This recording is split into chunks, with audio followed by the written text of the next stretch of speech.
दोनों व्यक्ति ने पहले तो तराजू लिया, उन्होंने विचार किया चलो हम तो भोजन यहां कर चलते हैं, दोनों को ले चलेंगे। अब दोनों भोजन कर रहे हैं। अब एक व्यक्ति कहने लगा भैया आप बुरा ना माने तो मैं एक बात कहूं।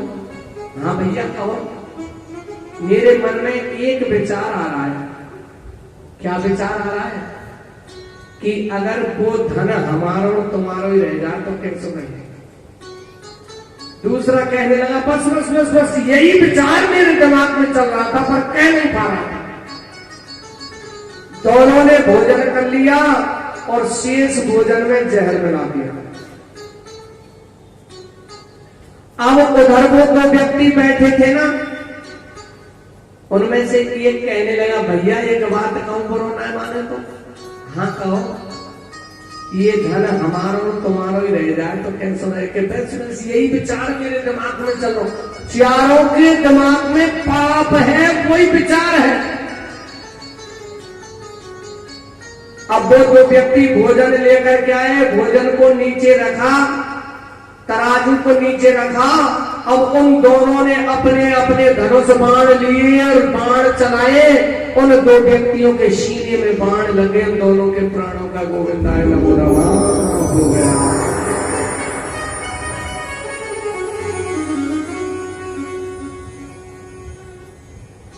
अब दोनों बात कर रहे हैं भैया धन मेरो और तेरो, तीसरे को तो बांट हो ना, पर पहले भोजन कर लेना। धन का बंटवारा तो बाद में कर लेंगे, पहले भोजन तो कर लो। जैसे ही भोजन किया उन दोनों के प्राणों का भी गोविंदाय नमो नमः हो गया। जो कलयुग सोने का हिरण बना हुआ था वो खड़ा हो गया। भैया सतयुग, त्रेता युग, द्वापर युग तीनों आओ। मैं इनको घर बुलाने गया था क्या? मैंने इनसे ये तो नहीं कहा था कि भोजन में जहर मिला दो। मैंने इनसे ये तो नहीं कहा था कि तुम उन्हें बाण से मार दो। अब इसमें मेरा कसूर क्या है? भक्तगणों, कलयुग में प्राणी मरेगा ना तो इसी पर ही मरेगा, धन पर ही मरेगा। विवाद होगा तो धन पर होगा, भाई भाई में मतभेदता होगी तो धन पर ही होगी, माता पिता और बेटा में वैमनस्यता होगी तो वो धन के ही पीछे होगी। सरसों बेचने खेड़ली जाते हैं साहब, जाते हैं नहीं जाते हैं? खेड़ली मंडी है तुम्हारी दूसरी थोड़ी होगी, जाते हैं ना। 5 लाख रुपए की सरसों बिकी और दुकान वाले ने तुम्हें 5 लाख रुपए दे दिए। वो पैसा तुमसे ये कहता है कि हमें सुरक्षित रखो। कहें 5 लाख रुपये बोलेगा ना, बोले ना। कपड़े में लपेट के लाएंगे, थैला में रख के लाएंगे, जावते से लाएंगे, छुरा ढंग के रखियो 5 लाख को मांगो और घराकने तिजोरी में रख देंगे। पैसा धन कभी भी ये नहीं कहता तुम मेरी सुरक्षा करो। हम सुरक्षा कर रहे हैं क्योंकि हमें सुरक्षा की जरूरत है, धन की जरूरत है। कलयुग में आदमी का धर्म, ईमान डिगेगा तो पैसे पर ही डिगेगा। धर्म के पीछे वैमनस्यता होगी तो अर्थ के ही कारण होगी, भाई भाई में मतभेदता होगी तो धन के ही कारण। बोलिए श्री वृंदावन बिहारी लाल की जय। अब जो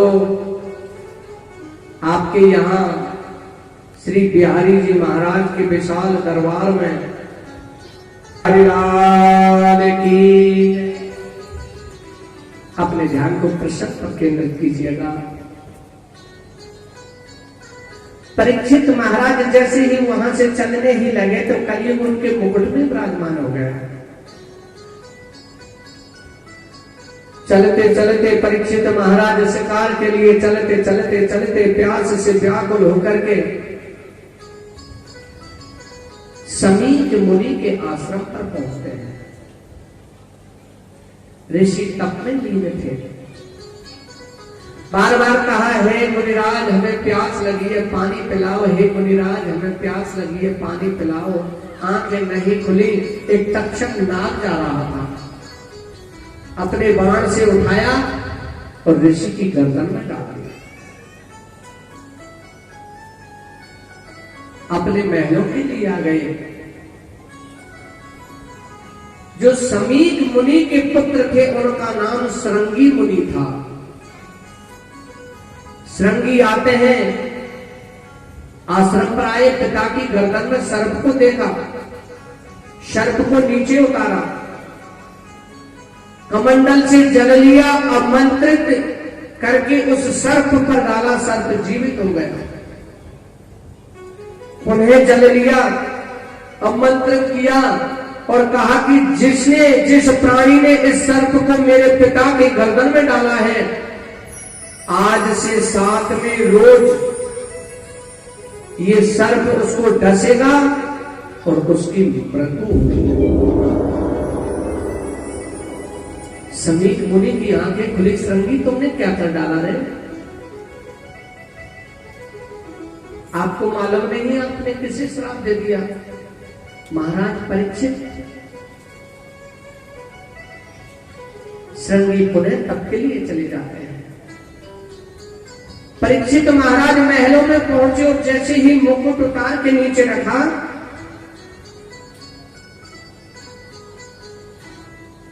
जैसे ही मुकुट नीचे उतार के रखा, आभास हुआ मैंने क्या कर दिया। पश्चात्तापम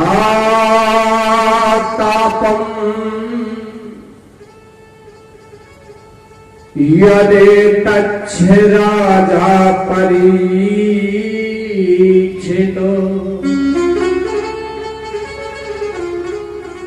अहमे पासम वाग्रे नान्याद सत सते करा। जैसे ही मुकुट को उतारा, आभास हुआ कि हमने क्या कर डाला। हमने तो ऋषि का अपमान किया है। पर महाराज परीक्षित शमीक मुनि के पास जाकर के चरणों में गिर गए। हे प्रभु, हमसे बड़ा अनर्थ हो गया, अपराध हो गया, हमें क्षमा कर। समीक मुनि की आंखें खुली, कहने लगे, हे महाराज परीक्षित, आने में बड़ी देरी कर दी। मेरे बेटे ने तुम्हें शाप दे दिया है कि आज से 7वें रोज ये तुम्हें तक्षक नाग काटेगा और तुम्हारी मृत्यु होगी। महाराज परीक्षित हाथ जोड़ करके बैठ गए कि हे ऋषिराज, शाप जो मिला है वो तो मिथ्या नहीं जा सकता है। पर मैं तो आपसे एक निवेदन करता हूं, जिस प्राणी को यह मालूम पड़ जाए कि मेरी मौत नजदीक है, और मैंने सुना है सर्प के काटने से जिस प्राणी की मृत्यु होती है उसकी गति नहीं होती है, तो मुझे मेरे मोक्ष प्राप्ति के लिए क्या करना चाहिए? परीक्षित, आप गंगा जी के तट पर चले जाओ, स्नान करके बैठ जाना। वही आचार्य महामुनि श्री सुखदेव जी महाराज आएंगे और उनसे श्रीमद् भागवत कथा का अमृत रसपान करना। प्रेम से बोलो जय श्री कृष्ण। परीक्षित महाराज कहने लगे, हे महामुनि, ये शोक की बात नहीं है, आप शोक ना करें, सोच ना करें। मुझे ये श्राप नहीं मिला है, मुझे तो ये वरदान मिला है। क्यों वरदान मिला है? पल से पल की मालूम है कैसा। आज हम यहां बैठे, कल कोई जरूरी है यहां बैठे रहेंगे। इस जीवन में पल से पल की मालूम है कि क्या हो जाए, कोई मालूम नहीं है ना। कोई दृढ़ता से कह सकता है कि मैं इतने दिन जीवित रहूंगा, नहीं कह सकता है ना, क्योंकि मालूम ही नहीं है कब बुलावा आ जाए, कब जाना पड़ जाए। पर हे महामुनि, मैं दृढ़ता से कह सकता हूं कि मैं 6 दिन तक नहीं मरूंगा, क्योंकि मुझे ऋषि का वरदान प्राप्त हुआ है कि 7वें दिन ही मरना है। और साहब परीक्षित महाराज को जब से सांप लगाना, वो हम तुमको भी लगा हुआ है। 7 दिन में ही हमको जाना है, 7 दिन में ही तुमको जाना है। किसी को रविवार को जाना है, किसी को सोमवार को जाना है, किसी को मंगलवार को जाना है, किसी को बुधवार को जाना है, किसी को गुरुवार को जाना है, किसी को शुक्रवार को जाना है, तो किसी को शनिवार को जाना है। 8वां बार तो नहीं है क्या? नहीं है ना, तो 7 बार नहीं जाना है साहब।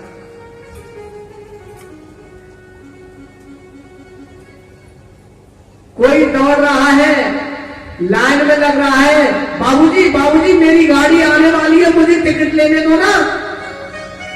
ए बाबूजी, खिड़की में हाथ फंसा रखा है, बाबूजी मुझे टिकट दो, गाड़ी आने वाली है। किसी ने टिकट ले लिया, कोई गाड़ी को पकड़ रहा है, और कोई गाड़ी में बैठ गया, वो यात्रा कर रहा है, और कोई गाड़ी से उतर गया, उसकी यात्रा पूरी हो गई। तो साहब यात्रा तो करनी ही करनी है, जाना तो है ही है, टिकट तो सबको लेना ही लेना है। सिकंदर महान का नाम सुना होगा। जहां से सूर्य उगता था, सूर्य छुपता था, वहां से उसका ही राज्य था। और जब सिकंदर महान अंतिम समय आया तो अपने मंत्रियों से कहा कि मंत्रियों, जब मेरी आप अर्थी निकाले तो मेरे दोनों हाथ अर्थी से बाहर निकाल देना। ये मेरी अंतिम इच्छा है कि मेरे दोनों हाथ अर्थी से बाहर निकाल देना, क्योंकि इस संसार को मालूम पड़ जाए कि सिकंदर महान जब गया था तो खाली हाथ गया था। प्राणी जन्म लेता है तो मुट्ठी बांध के आता है, और जाता है तो खाली हाथ जाता है। अजी यहां से ही ग्रहण करते हैं और यहीं छोड़ देते हैं। अरे जब यहां से ग्रहण करते हैं, यहीं छोड़ देते हैं, तो भी इतने पीछे हैं भगवान के नाम से। साथ जाता है तो मुंह से लिया हुआ भगवान का नाम और हाथ से दिया हुआ दान, यही साथ जाता है, और कुछ नहीं जाता है साथ। जब अंतिम समय में प्राणी धर्मराज के पास पहुंच जाता है तो वो हिसाब देखते हैं, भाई खोलते हैं, भैया तूने तेरे जीवन में कहा करो बताना। और ये हिसाब सबको ही देना पड़ेगा साहब। ये मत समझो कि उनको ही देना है जो चले गए, तुमको भी देना है और हमको भी देना है। तूने तेरे जीवन में क्या किया बता तो सही। मैंने, मेरे 4 बेटे थे, चारों को अलग अलग मकान बनवाया, अलग अलग दुकान बनवाई, अलग अलग साधन बनवाए, ब्याह किया, शादी की।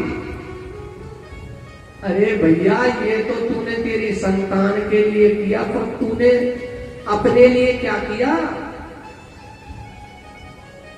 तूने तेरे लिए कुछ किया क्या? उस समय को भूल गया। जब गर्भ मास में आया था तो बार बार मुझसे वादा किया था, प्रार्थना की थी, बाहर निकलते ही तेरा नाम लूंगा, सोते समय, जगते समय, खाते समय, पीते समय तेरा नाम लूंगा। तूने मेरा नाम लिया? खाते में साहब 0 बैलेंस मिलता है। आपने देखा ये मोबाइल चल रहे हैं अनन्य प्रकार के, इतनी बड़ी स्लेट चल रही है साहब। मुझे तो अनुभव नहीं है कैसे कैसे चल रहे हैं। देखो हमारे भैया है, वो भी स्लेट को लेकर के खड़े हैं। जब फोन करते हैं ना तो इसमें से बैलेंस बीत जाता है, तो इसमें से आवाज आती है, ऑटोमेटिक आएगी आवाज, माफ कीजिए आपका कॉल अधूरा रख दिया क्योंकि आपका बैलेंस खत्म हो गया। आती है नहीं आती है? अरे जब मोबाइल ही हमारी बात पूरी नहीं करा सकता है तो धर्मराज के पास हम क्या बात करेंगे? जीरो बैलेंस तो जीरो ही रहेगा साहब। तो हमें धन इकट्ठा नहीं करना है, करना है तो क्या करना है?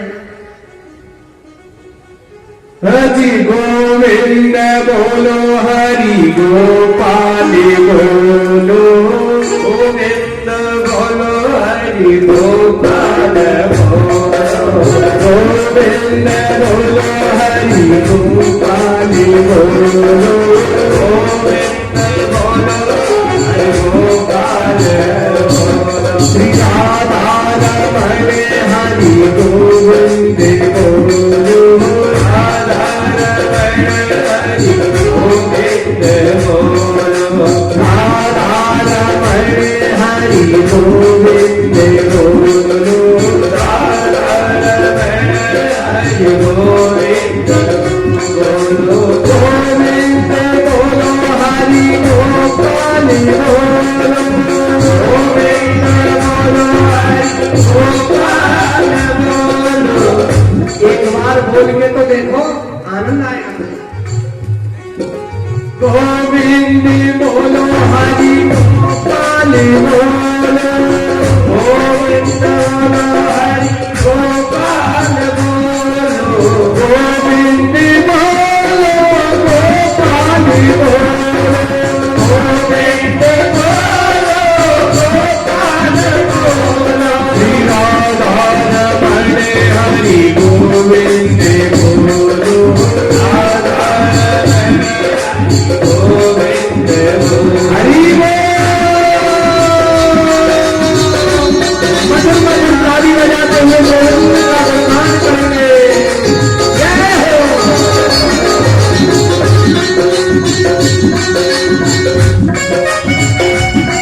आइए मेरे भक्तजनों,